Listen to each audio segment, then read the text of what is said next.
I'd just like to welcome you all back into the session on the challenges of supervision. I just want to start by acknowledging that we are all here together on Aboriginal lands today and pay my respects to the elders past, present and emerging. My name's Louisa Stewart. I'm the Principal Solicitor at previously known as Shoal Coast. It's now called South Coast and Country Community Law. We recently changed our name, so if you haven't updated your emails, this is your prompt. So we actually are located in the south coast of New South Wales, as the name now suggests, and we also cover the Snowy Monaro and Queanbeyan-Palerang regions to the inland of us. I've been the principal solicitor there for about 3 years now, and before that I've been in the community sector since starting out as a volunteer student at Macarthur Legal Centre about 22 years ago. So it's been a long time. There's been a lot of supervisors. I think it's an excellent session for me to be chairing. Not going to name and shame, I promise.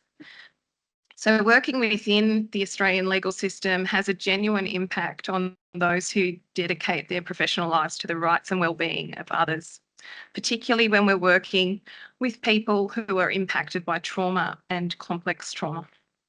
Today, we're going to be joined by Dr. Eric Carrasco. There's been a program change for those of you who are reading along. You might not have gotten the updated version. Dr. Eric has come on board very last minute, and we thank him because unfortunately Dr. Linska was unavailable. She was unwell and unexpectedly unable to attend. Eric has some wonderful qualifications, and I'm going to try and give them justice here. So he is a clinical psychologist for an organisation called Mind and Body Healthcare in Port Macquarie. He has 27 years experience in psychological work with children and teachers in schools. He spent 7 years as a senior psych for the Hastings region, looking after school psychologists. He's also spent the last 8 years in private practice supporting disadvantaged clients. He also provides training support and for psychologists, teachers, and those at risk of burnout, compassion fatigue, and vicarious trauma. Eric is also registered as clinical supervision with APRA. And he joins us today to give us a presentation that we're then going to have a panel discussion following. And I'd just like to thank in advance our panellists who have attended. We have Melissa Josviak, Assistant Principal at Macarthur Legal Centre. We've got Terry Coleman joining us from Principal Solicitor at North-Northwest CLC. And we've also got Garth Tinsley, Special Counsel at Norton Rose Fulbright, joining us remotely from WA. So thank you to all of you for coming and turning up post-lunch. I hope we'll be able to have a wonderful discussion and keep you all awake. So over to you, Dr. Eric Carrasco.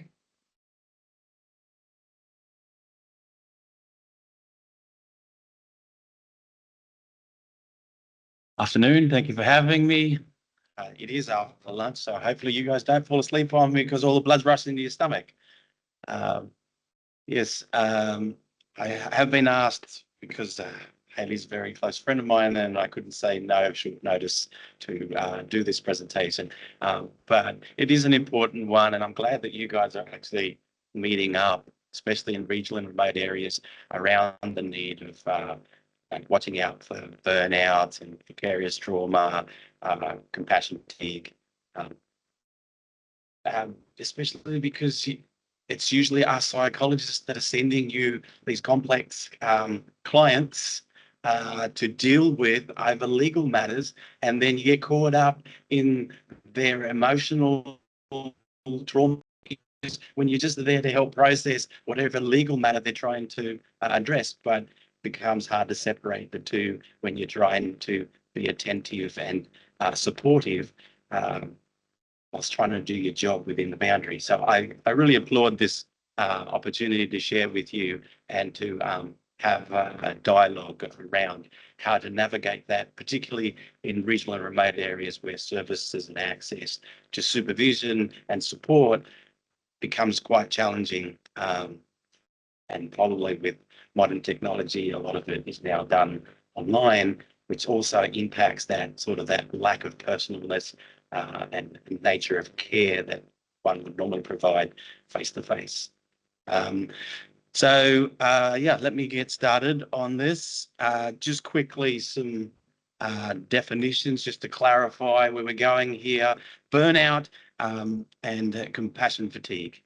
Burnout is usually related to an exhaustion from having to just keep up with the workload, the work demands, feeling overwhelmed with work pressures. And of course, that then affects how we feel in terms of our professional capacity to keep up with things. We get a bit cynical, but detached. And then, of course, there's the negative attitudes that we have towards the workplace because they're just constantly asking more of us with limited resources. That's burnout. Compassion fatigue is obviously that aspect where you are attending to the emotional well-being of those same clients, and because you're hearing time and time again the issues that they're dealing with, and of course that then can create some emotional exhaustion, irritability, and anxiety, some detachment again, and of course decreased empathy, and of course you get numb about this. I've heard this before. I've got to deal with it again. It's not part of my job, but here I am trying to be supportive, and I'd hate to think where there are even more limited resources in the more remote areas where therapists may not necessarily be readily available except online, that you're having to then respond to that by default because you should be talking to somebody else about this, but who you got to see. So now compassion fatigue and then vicarious trauma, just trying to define the differences between them. So again, compassion fatigue is around the exhaustion from attending to people, and of course that creates a whole lot of symptoms. But vicarious trauma is where you then start to almost mimic some of those traumatic experiences. So you're going home, and instead of letting them go, you hang on to them. And I don't know if you guys saw on the news Ali France and her, new day in Parliament and her sharing, and the loss of her son leading up to it. I started to feel for her, and just in listening to her story, thinking about my children and the thought of losing them in any. And so it's very easy to start hanging on to some of these thoughts that these clients are sharing with you in the workplace, and then you take them home and you sit with them, and you're finding it a little bit hard to let go because, after all, why are you in this job? You're in this job because you care for the people, and therefore it becomes hard to separate yourselves from their emotional issues. And then you get that's where boundaries start to get crossed, because then you start to wonder, how can you help this person outside of your duties and jobs? And I constantly, as a clinical psych, I'm confronted with the same challenges with these clients when they're in the middle of the trauma. So it's even harder when you're dealing with clients that they're still quite traumatized when they come to see you, rather than it being a past event, and you're having to then figure out, man, they're in a serious homeless situation, or they're in a marital breakup, and it's happening there and there whilst you're trying to help them with their legal matters. And so, it's understandable why we can end up getting caught in this compassion fatigue, and then going into even vicarious trauma of it sitting with us, and then we're the ones having the nightmares and having the avoidance behaviors that normally a traumatized person would be having, but we're holding on to them. So does that make it clear, the distinctions between? Okay, so I wanted to share this little study in America that was recently reported in 2021. So 132 participants from 75 different agencies that they just labeled victim advocates. So they didn't explain what different agencies they were, because there were 75 different agencies. They just put it out there. And these participants participated in a study where they were asked through a questionnaire called the Professional Quality Life Scale. And in that, it measures compassion satisfaction, as defined up there, one that's being, when you work and you're quite happy with the outcomes of supporting these people, you're motivated to continue to work because there's a perceived professional satisfaction that you're doing good and that the outcomes are turning out well. So there's that scale measures how satisfying you feel about your compassion that you're involved in. But it also measures burnout and also measures vicarious trauma and what is also called secondary trauma stress, secondary trauma stress. And that is typically when something really traumatic happens and it's almost like you're traumatized instantly from that situation. So a quick case that I can think of is a lady that works for doc services or DCJ, what they're called these days, and she had to go to out west to Dubbo, and in her responding to a child removing case, she was quite traumatized by the fact that there was the father chasing after the child that she had to remove and all of that. So she got caught in the middle of it all, and she herself developed instantly her own trauma from that situation. So secondary stress, secondary trauma stress is something that happens straight up, acute, becomes a problem.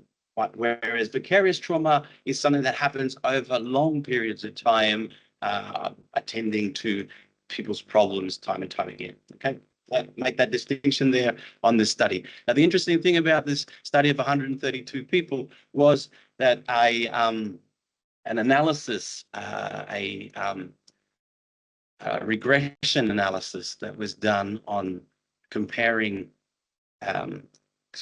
compassion satisfaction versus with burnout indicated that there's a strong predictor with vicarious trauma.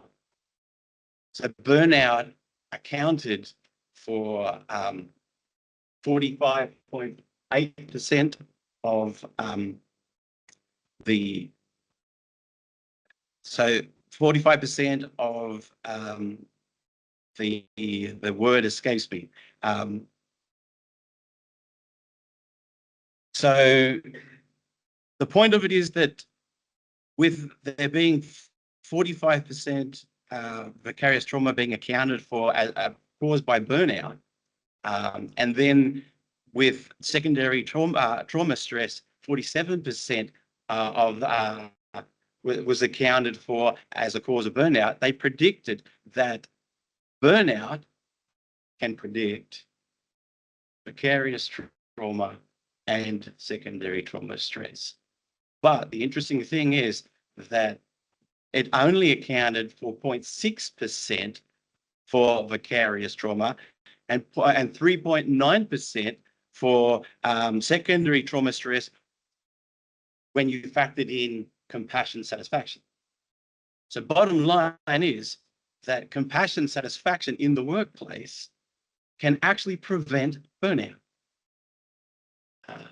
And so this discussion that you're having here of trying to figure out how to reduce burnout and what strategies to use in your remote or regional situation, or those of you that are supervisors, how to provide adequate supervision, you're creating a prevention of burnout, which is a strong predictor for vicarious trauma and secondary trauma stress. And so there's some evidence there that then says, okay, what we're doing here and having this conversation right now and trying to figure out how to minimize the impact of being isolated and working with traumatized clients all the time is a very beneficial exercise that you're doing here today. So the factors contributing to burnout and compassion fatigue and vicarious trauma, obviously the work environment, the workload, the exposure to traumatic clients, and organizational factors like workplace practices, structures, how things are managed from a central place somewhere else in some cases. And of course, any of our personal qualities that we bring into it, personal beliefs, our own experiences. You can imagine that anybody that is currently dealing with traumatic relationship issues or family stressful issues, distresses in the family, and then they're having to deal with their own clients, they're going to be impacted with their own capacity to handle those situations. And then, of course, any tendencies or beliefs. I mean, I imagine that lawyers are lawyers because they are determined to succeed and they're very disciplined and they study hard for many years to try and achieve their, and I'm guessing you have bar exams. You have bar exams in Australia. But they work hard to achieve, and then they have to deal with clients who then don't have the same sort of discipline. Whether some of you have this tendency to believe that we have to win for our clients' sake and then feel bad if we don't win for our clients. And then the impact that that has if we are not satisfied with our efforts, or they make us feel unsatisfied with our efforts because somehow we didn't do enough. So they're the challenges that you come into personally. Now, I'm not going to deal too much more on personal issues because I've got a limited time, but I just want to quickly look at the environmental and organizational issues, and then you guys can enter into the discussion panels. So, the strongest predictor for compassion fatigue and vicarious trauma is obviously the exposure and the ongoing exposure with traumatized clients. And if it goes on and on and on, of course, there's the risk of vicarious traumatization. All right, a quick rundown of what other legal centres have shared in these types of discussions of what are some of the workplace factors. In the external demand factors, we're talking about the question of how many resources are available versus the demands that we're pressured with. And then managing expectations, whether they be your organization's expectations and the current expectations that are presented with you with the clients that you have to deal with, and making choices as to whether you have the mental, emotional capacity to deal with them, whether you even have a choice as to whether you can or can't take a case out of duty of care and a responsibility. But yet sometimes you don't feel emotionally capable. Sometimes, I don't know, in clinical practice, we ourselves have to distinguish whether we feel qualified enough to deal with a particular case and whether we have to refer it to somebody else if it's out of our scope. So I imagine that would be similar with legal matters. High workloads, increased tasks, increasing tasks with clients, with waiting lists. You guys have waiting lists? I have waiting lists. And trying to juggle them and trying to fit them in, and then telling yourself you shouldn't be fitting them in because you ain't got time for that, but you're trying to fit them in. And then the processes, the exhaustion when you even think about the processes that go if you take that client on that need to happen thereafter is a constant battle. Constantly needing to catch up. You guys feel that way? I'm constantly thinking I have to catch up. Always behind the eight ball.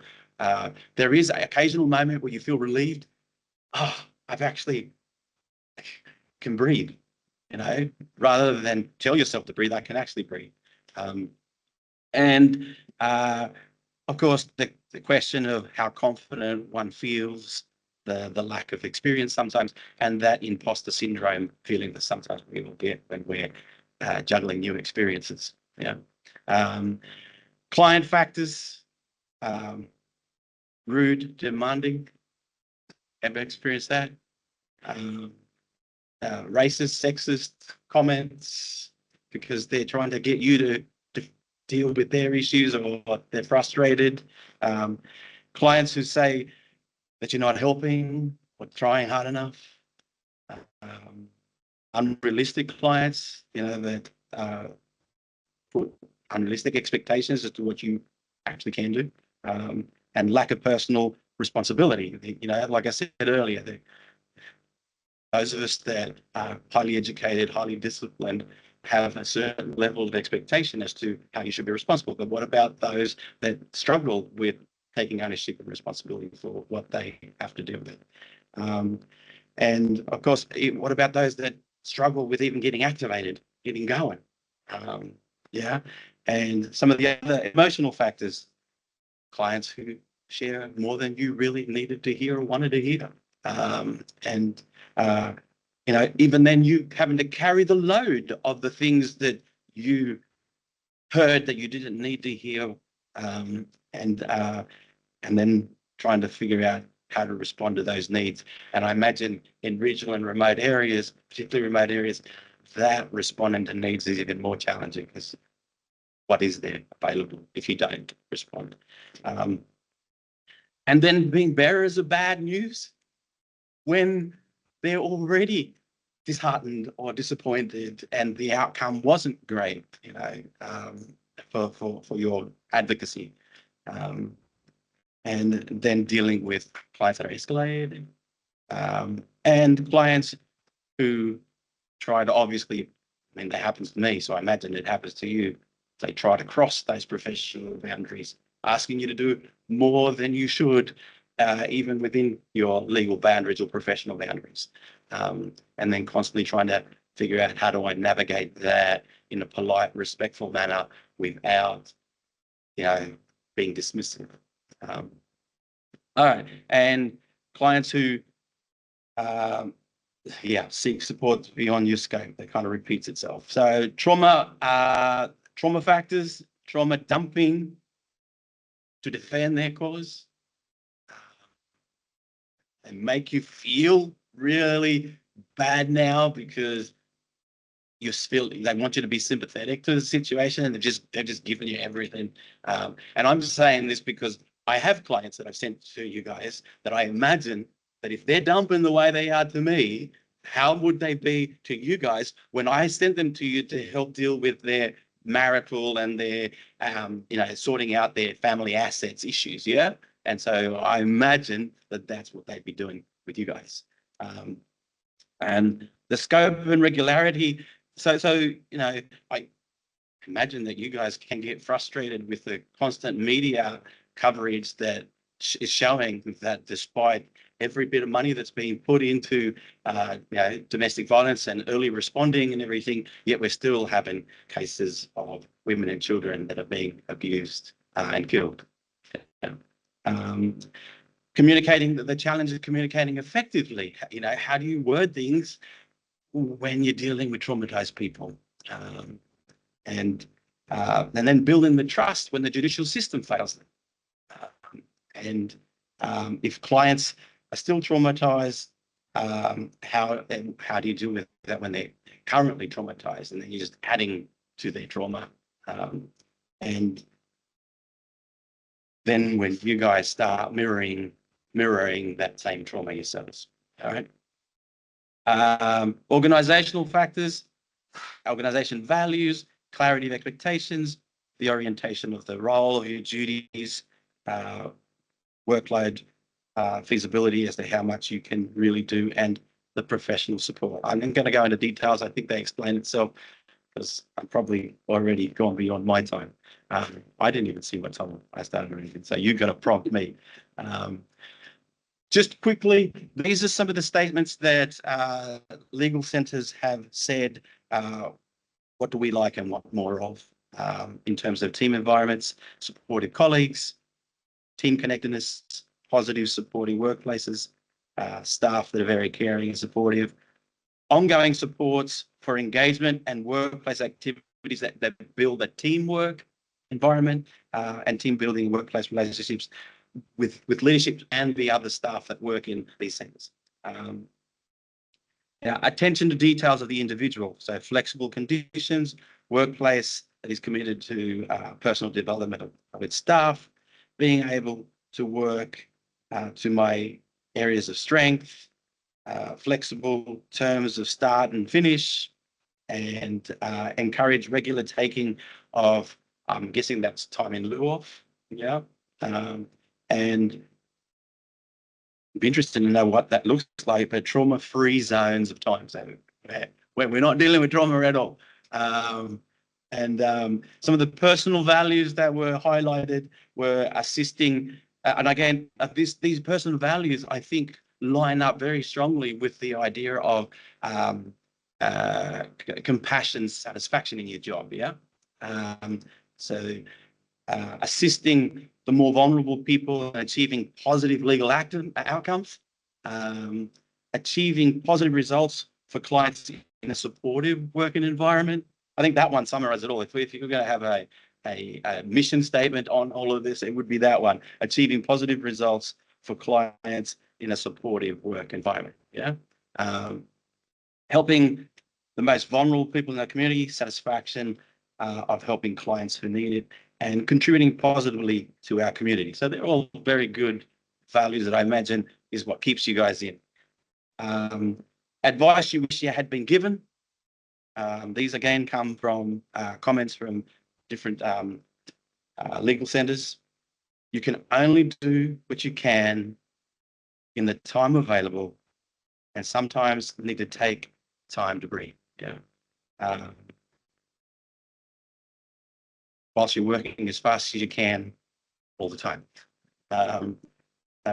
You can only do what you can for clients. They need to take responsibility to address their issues.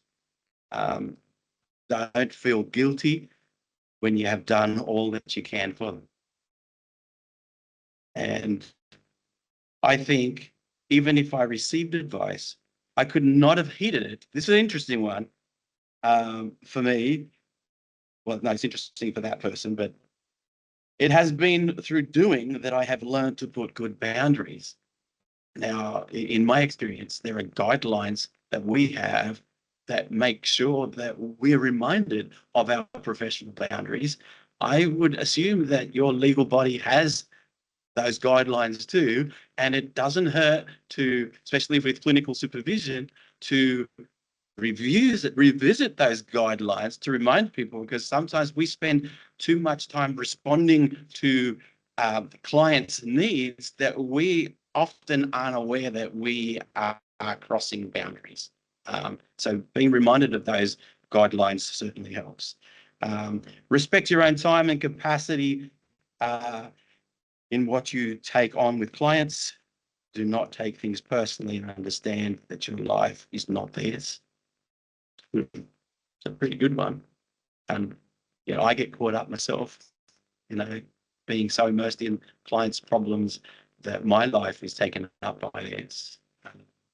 But there's a balance, isn't there? Because at the same time, we're in this job because we have a nature for caring. So challenge is to care, but keep those professional boundaries of where your limits lie, and making those guidelines clear at the beginning of the session certainly helps to avoid the problems later on.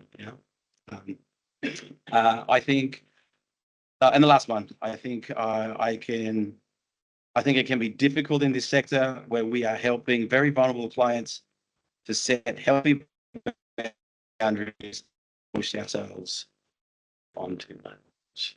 Wish you all the best in this discussion. I'm going to sit in for a little while. Happy to hear what you guys say with the panel, and look forward to see where this goes. Thank you.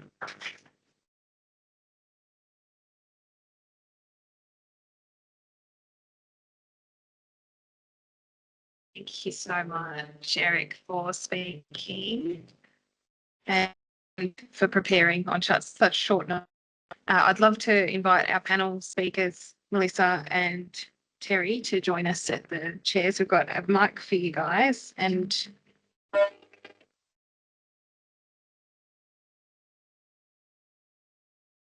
okay, are we good?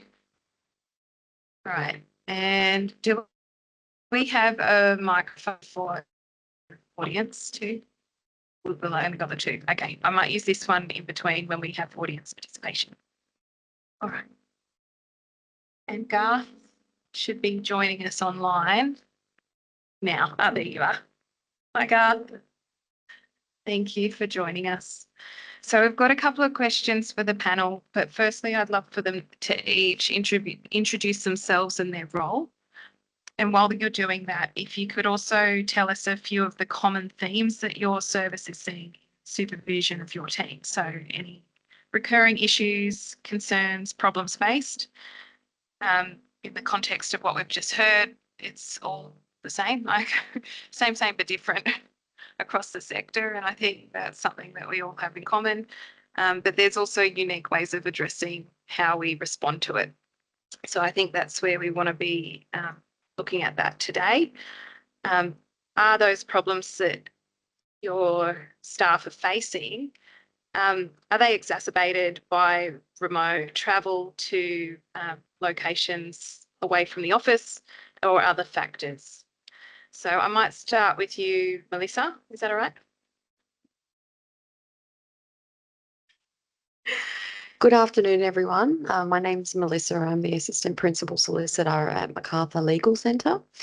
We're based in Campbelltown in New South Wales, and we cover quite a large chunk of New South Wales. So obviously we cover Campbelltown, Narellan, Camden, Wallandilly, Wingecarribee, but we also go down as far as the Yass Valley, and we go up as high as Silverdale, and we got some additional funding in 2023, I believe it was, to actually extend our services into the Western region. So our Western region program, we have a Western regions promotion officer, and that's Yvonne. She's here today. And we also have currently 3 Western region solicitors. So they also form part of our generalist MLC solicitor team. But those 3 solicitors on a rotating monthly basis will actually travel out to certain LGAs in our Western region catchment. And we've got legal outreaches there. So they see clients basically on the ground, face to face. And it's basically 1 week every month. They're out there. We've got outreaches in Cowra. We've got 2 in Cowra. One is an Aboriginal identified service. We then have an outreach in Grenfell. We have one in Cootamundra. We have another in Temora. And we also have one in Young and also Narrandera. And we also do telephone legal advice for anyone that calls in from those LGAs as well. I think we go out as far west as, is it Balranald? Denton. Okay, we go out as far as Denton. So Denton. Okay. Okay. We cover quite a large area. I'm surprised.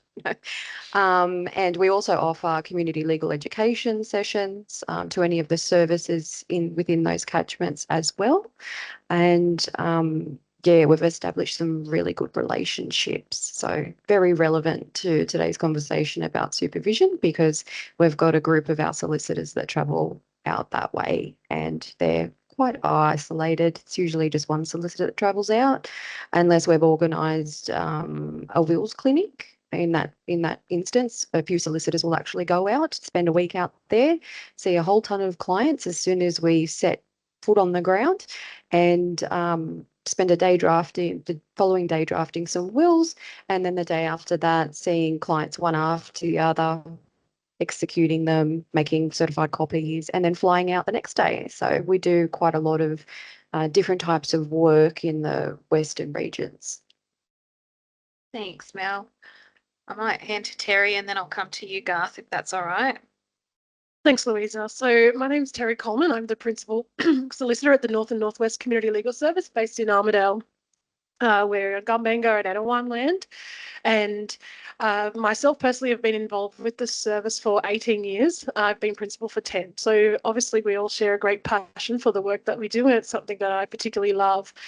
Being able to provide in our in our community is in the New England, we don't have a lot of access to legal services, particularly free legal services. So I think it's a real privilege to be able to provide a service like this to our communities. We are, in fact, a very small team of only 7 staff. We have 4 solicitors and 3 admin staff, so we're very small compared to a lot of other legal services. I think there are many benefits and challenges to being such a small team. Part of that relates to our large area and the amount of travel that we are committed to doing. I'm very passionate on us not just committing to, but focusing on extension where possible to our outreach circuit. I really believe that members of our community in regional areas should have access to face-to-face legal assistance. So we currently have 10 outreach locations that we visit regularly, from bi-monthly to monthly, fortnightly. It really varies on where we're travelling to how often we go. As a team of only 4 solicitors, you can imagine that that's quite an undertaking for us travelling. We travel over 125,000 kilometres every year to provide that service.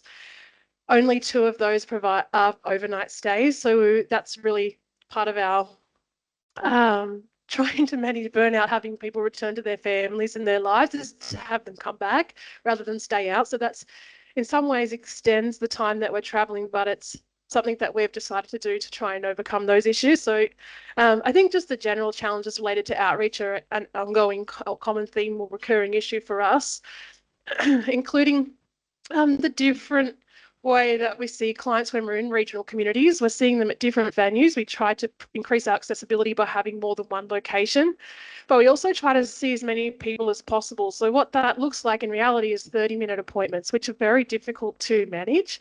And I think it's a real skill that our staff learn over time. I had for a recurring issue from my perspective is the lack of time. I think that's going to be something we can all relate to, which really relates to our funding. But essentially, it's so difficult to provide adequate support to our staff when we don't have adequate time to perform our roles. And so for me, that's an ongoing and significant challenge in my position as principal, to support my staff to ensure that they're providing the best service they can, but also in a way that's safe for them. So I find that really challenging. Try to overcome that in different ways, but the reality is we have to be quite flexible, and not every meeting we schedule comes to fruition because other things come up. So I think that's an ongoing and reoccurring issue for us.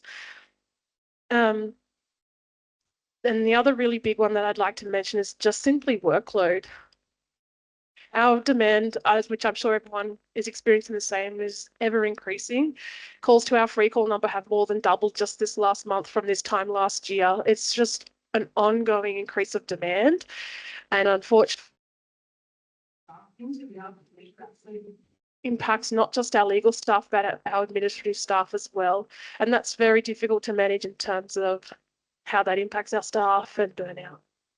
Thanks, Terry. Thank you. Yeah, no, you Sorry. hang on to that one. Garth's got his own mic online, so I'll go over to you, Garth Tinsley, if you can introduce yourself and your role in the sector as well. Yes.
but also so they're not overreaching and not feeling that dissatisfaction that we've seen contributes to this vicarious trauma. So, Terry, you mentioned, and it's a strategy that I use with my team as well, is bringing them home. We bring our service providers, our solicitors back home as often as possible, and we reduce the amount of travel that they do so that they can be back where they're comfortable, back with their families. We don't keep them for a long period of time away from their homes. And we also have a goal generally to keep people based around the office these days so that they have a few days in with the team for informal debriefing, which is so important to the work that we do so that we can learn from one another, so that we can care for one another, and so we can be aware when there are issues that are arising for someone and we're not just blindsided by someone just stopping being able to help or stopping being able to work.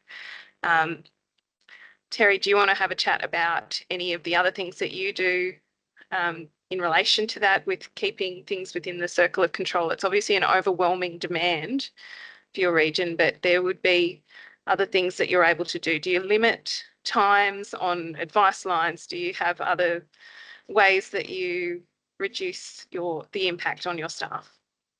I think we probably operate a little differently to other services. We don't have an advice line. We run by appointments. So in one sense that can be managed in that way. So generally speaking, on a normal day, we have an expectation of a solicitor seeing 3 clients, one at 10, 11 and 12, with the idea of doing casework in the afternoon. Obviously, that's not how it goes every day. And there's often an afternoon client booked in, or you're going to meetings, you're not in the office. So the way that I do try to manage that is by essentially having an open line of communication with staff so that if there is need for them to reduce their workload, we can control the appointments that are booked on their calendars. We can block out time. I really try to have an open door policy in that sense as much as I can for people to be able to come and speak to me when they need to, which certainly is exacerbated by their travel or my own. I would like to say, though, Teams has been a game changer for our organisation in terms of being connected no matter where you are. We all have a work mobile phone with Teams accessible on it. It's made a huge difference to us. But yes, so we can control how many people you're seeing. In saying that, we can't control appointments that are already booked in. On circuit, we're not able to control how the day really runs, but we do our best to show up with.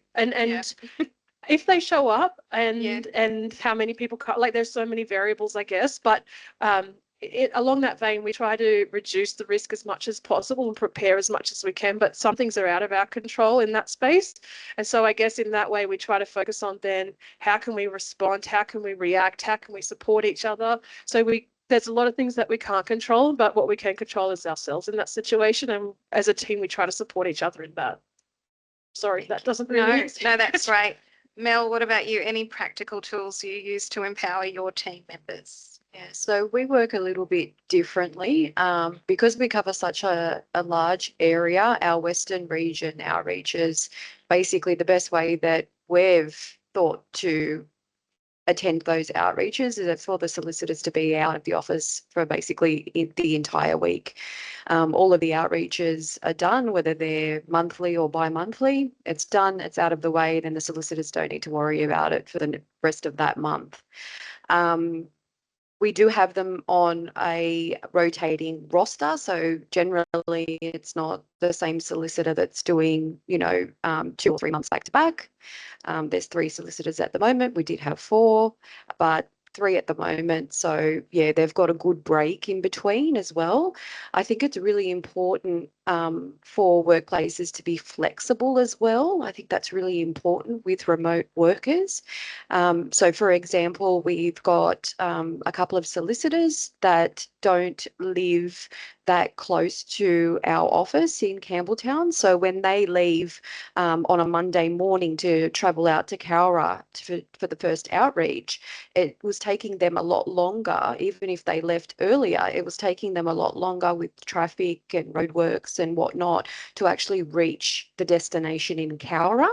So we were able to discuss with our partners and get them to start that outreach in particular half an hour later.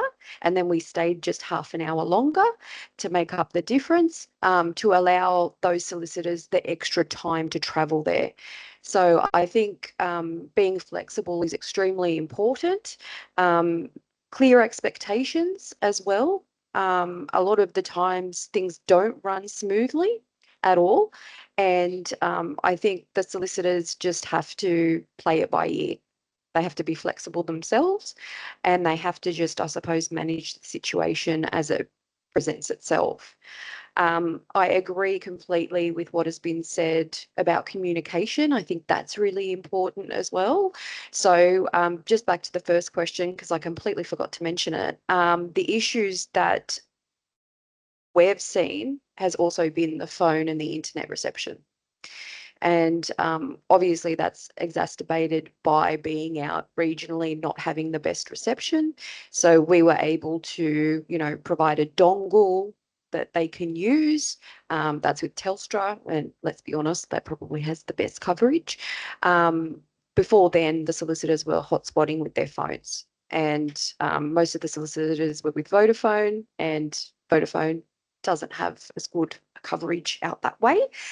So they were having issues with communicating back with the team and things like that. So I think it's really important to establish strong communication protocols, and to also keep the communication open as well. So, staff were having issues arriving on time. That was brought up in one of our monthly Western region debriefing meetings, and then we were able to address that problem. So communication, and for it to be open, extremely important. I think it's also important to manage performance and have regular check-ins with the solicitors that are doing the remote work. How are they going with the workload, etc. With our Western region solicitors, because they're out a complete week, we do stop assigning them general advices that come in. We do actually stop assigning those to that solicitor a couple of days before they leave. And generally they're eased back in as well once they return. So yeah, managing workload is also really, really important. And facilitating collaboration as well. So that's more so important with working with other services, presenting community legal education sessions, attending road shows where legal aid will attend and provide a clinic in relation to, applying for birth certificates, things like that. We would be there doing our wills clinic, and then there'd be other local services as well. So that's also really, really important. Thanks, Mel. And Garth, did you have anything that you wanted to add to the practical tools that you would use to empower your team members in this remote practice model? Yeah, sure. Thanks, Garth. So I might move on to the next question, unless Eric, did you want to add in anything? You were happy to wait. Okay, so the next question is about our positive duty. Our services, our employers, so they have a positive duty to keep our team safe. Managing psychosocial risks, particularly for remote and rural workers, is an ongoing issue for many CLCs. What are the warning signs that we see in a team member that may be needing additional support? How can we better manage that for remote workers? When we're not seeing them face to face, we might not be seeing their work as easily. How can we make time for this in the context of our day-to-day practices? Who wants to go first? Yep, Terry. Thank you. So I essentially, my take on that was just to look for any change. I think change in any form, whether that's work performance, staff attendance, interaction with colleagues, just something that's out of the ordinary, is a way to identify if someone may need some additional support. In terms of managing this for remote workers, I thought a little to a previous situation we had in which we had a second office based in Moree for 12 months. Unfortunately, although successful, we weren't able to secure ongoing funding. But that was a challenging period as a supervisor to have staff permanently placed in another location. And so I reflected a little bit more on that time rather than an ordinary circuit in terms of how I could manage those things for remote workers. And I found it really important to have visual check-ins, not just doing email or over the phone chats, but actually eyeing each other, even if that's over a computer screen, making sure that you can see the person when you're speaking to them. And ensuring that there were opportunities for face-to-face communication, even if that could only be every couple of months or every few months. I thought it was really important to prioritise that, to maintain continuing and open communication, and really going the extra mile to make sure that staff member felt included. Even at a social level, not just about being at staff meetings, but having opportunities like the water cooler chit chat opportunities, if you like, even though they're not in the office, but to be connected to us all. And then the third part of that question was, how can we make time for this in the context of day-to-day practice? And I definitely acknowledge that it is difficult, but I think it's really important to actually schedule it and make time for it. And I feel like it doesn't need to be a huge amount of time. Any time is worthwhile from my perspective. If it's 5 minutes, if it's an hour, whatever's manageable in that time, I think it should be used. But I think it's also important to be clear about time constraints and set realistic expectations, not just for the staff, but also for yourself. And I think, gosh, I'm sorry, I've just lost my train of thought. Oh, sorry, I was going to say that something that I feel it's very important is to be vulnerable and open as a leader, to be open about your own experiences. And I think that's something that I try to do with my team, and to show them that it's okay to be having a difficult time, because I also experienced that, and I call on them to support me as well. So I just thought that was worth sharing. Awesome. Well done, Terry. Completely agree with what you've said, Terry, and Dr. Eric as well. So I won't go over the first question in relation to the warning signs, how it can be better managed for remote workers. So again, communication, really important. Also providing paralegal support where possible. So especially for our wills clinics, we usually send through instructions on the day that we receive them, and we've got a paralegal that will type up as best she can and then send that back through, and then we make amendments. So that really supports the solicitors. It saves them a lot of time as well. And that feeling that they might be a bit overwhelmed as well, because when you're seeing like 10 clients back to back taking instructions for documents to be drafted, it can be overwhelming. Also providing appropriate supports. So that's in relation to technology, safety, debriefing opportunities, regular check-ins, training, mindfulness, and also wellbeing resources, making those available to staff as well. Promoting a work-life balance. And this one I feel is really important, is to recognise achievements, acknowledge and celebrate successes to boost motivation and morale. And that goes back to what Dr. Eric was saying in relation to compassion satisfaction. I love that. That's definitely a goal for our team as well in our fortnightly meetings, is to share something good that's happened for us. And it's very much encouraged so that we can all be encouraged by it. Garth, anything to add to that section? And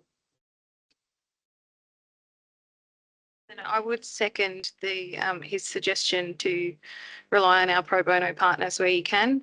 As a Triple R Centre, we, wherever possible, will reach out, even if it's something as minor as, can you have a look over this document that we haven't, had checked for a while? Could you draft a new clause for this because we need it done and we don't have the capacity to meet that demand? use your pro bono partners creatively, because I think that is just, it's been some of the biggest wins that we've had in the last year for some of our less experienced lawyers to shadow a pro bono solicitor in an area that they have expertise in, and thus building their skills and confidence in addressing an issue, which I can't tell you how valuable that is for not just the solicitor, but for the team to then learn from each other. And then that person becomes the new expert in-house on that issue, and we all go to them.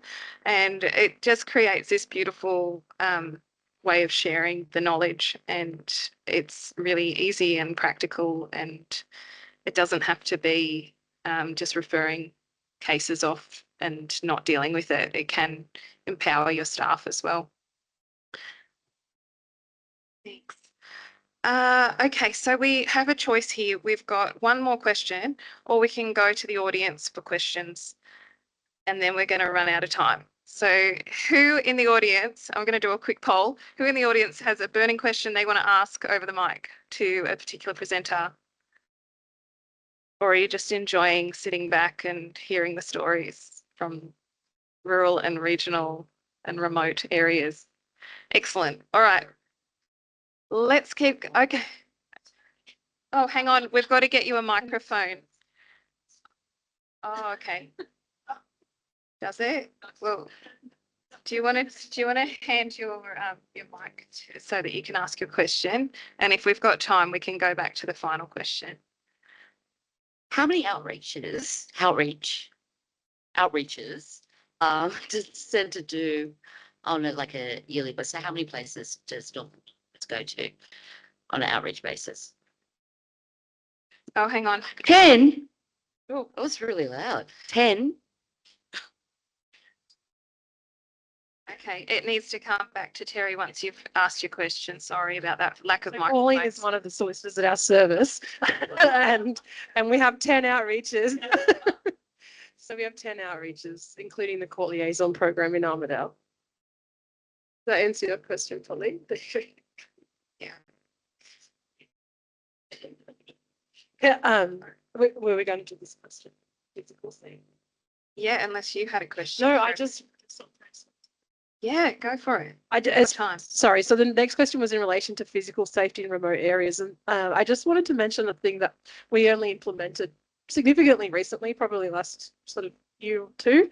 And that's called the Never Alone Duress Alarm. I'm not sure if others are familiar with it, but it was new to our service. We have Duress alarms on our desk, but this is a mobile one, if you like, that we can wear around our necks, or we can put in a bag. They were able to use for home visits as well as going on outreach. And even just if I'm attending, say, a meeting in another town, I take it in the vehicle.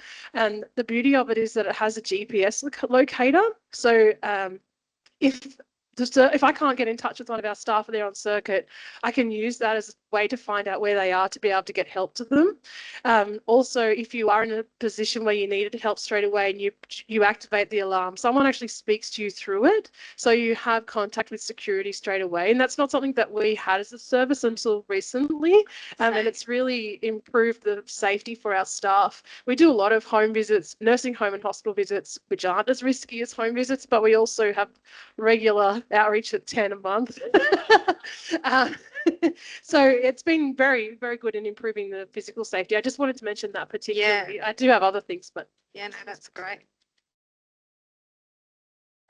The access, though, if you've got no phone reception or anything like that, though. Yeah.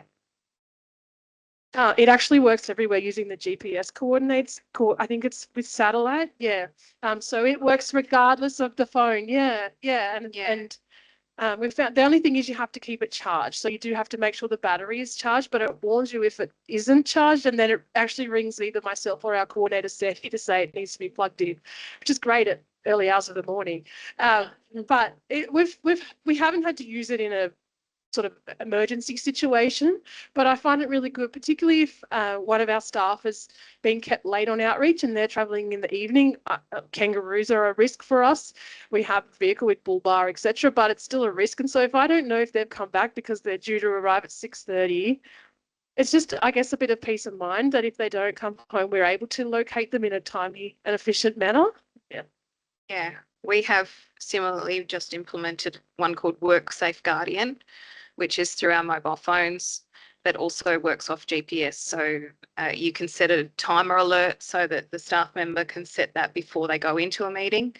And if they don't respond to a check-in call, then it immediately alerts police or ambulance to go out, which is, yeah, it's not because we've had something that we've needed it. It's because we've been brought to our attention that it makes everyone feel a bit safer knowing that they've got that option. And I think physical safety, which is our final question in remote areas, can be really hard when there's no phone reception. There's patches of the road that it's so far from anything. I know I personally feel for any person that's in the back of an ambulance traveling from Bega back to wherever they need to go. It's usually heading towards Canberra or up to Maria. It's a long way to help. And I just don't want that for any of our staff if they're on the side of the road, broken down, whatever. So yeah, I think it's a huge concern for everyone these days. Yeah, so we have something similar for our solicitors as well. Ours is a watch, so it's a duress alarm watch, and it's exactly the same. It's via satellite. It just needs to be charged. So all the Western Region solicitors will take like a emergency pack, which includes the duress watch and also a first aid kit and whatever else they would require in an emergency situation. We also make sure, just a couple of other things really quickly, we also make sure that the solicitor travelling has a suitable vehicle. So whether that be the solicitor's own vehicle, if it's a four-wheel drive, something a bit more sturdy. If they don't, we also they have the option of us hiring out a vehicle that's more suitable for the terrain and the long drive. It's little things as well. So making sure that they lock their doors if the car that they're driving doesn't automatically do that as well. We also ensure that the travel times are safe as well. We don't want our solicitors to be travelling at dusk because that's usually when the animals come out. So we make sure that with our outreaches, and if they're travelling to another outreach after one, so that they're ready to go in the morning, that they have a suitable time frame in which to travel to avoid the animals coming out, and also for their safety. We also encourage staff to listen to their gut as well. So if they're in a situation and it just doesn't feel right, that they should take, actions to make sure that they are safe. Also with interview rooms at outreaches, insofar that it is possible, making sure that the solicitor is located near the exit and the client is on the opposite side reverse, like it's on the other side, so that if they do need to make a quick exit, the door's right there. With our Western Region solicitors, so myself and the principal solicitor are available at any time. It doesn't matter what time that is. They know that they can contact us regardless of what it is, whether it's a flat tire or whatnot. Although usually with the rental vehicles, we do make sure that we add the roadside just in case something does happen. And as has been mentioned already, making sure that they've got reliable internet access and phone access. Thanks, Mel. Garth, anything that you want to add to that conversation? Nothing is basically that when you have family, so the context I'm talking about really that in my online or into the region or whether outreach the organization. We have to be expected that we're going to use that part of that planning. Yeah. Really having the lines and the department that we're working with. But I've got my little bit here in terms of what we have the company percent. So yeah, nothing else that today. get ready for planning to start there, so we can then come back to it because it's probably needs to be implemented on the roll and acknowledged in the head. So it's really important that the packages and the policy and the documents and that all staff are aware of it, something to refer back to, and so that transparency around what the organisation is doing to be Yes, thank you, Garth. That's so important. Don't forget to share the local knowledge. So we've actually just started doing a local knowledge document for our solicitors, for our outreaches, just documenting all the quirks around getting places, what things you might face, what the issues are, which alarm codes sometimes fail to work at an outreach, when the key needs to be jiggled, all those things when they're being left to their own, letting themselves into places in remote areas. And it just gives a little bit more confidence to those who have to cover it on short notice. I think that's all the stuff that I wish I'd known about back in the day. When you think back to your early practice days and all the things that you didn't think to ask questions about and to ask for more supervision on. I think it's our role. I guess things have changed, times have changed. And documenting everything in policies and procedures is boring, but it's so necessary because knowledge walks out the building every day in CLC land, and we've got to keep finding a way to make sure that our services are sustainable and that our staff want to stay with us and that they're happy and content, relatively well paid, all of these things that are important. So I just want to see, is there any other questions from the room? Because we are at time, so it is time to start wrapping up, but there's no other questions and everyone's looking really tired and like they need a cup of tea. I think we're going to exercise some self-care and stop there. Thank you. Thank you so much to Garth and Melissa and to Terry for joining us and letting me rope you into this. Loved it. And thank you so much again to Eric for joining us on such short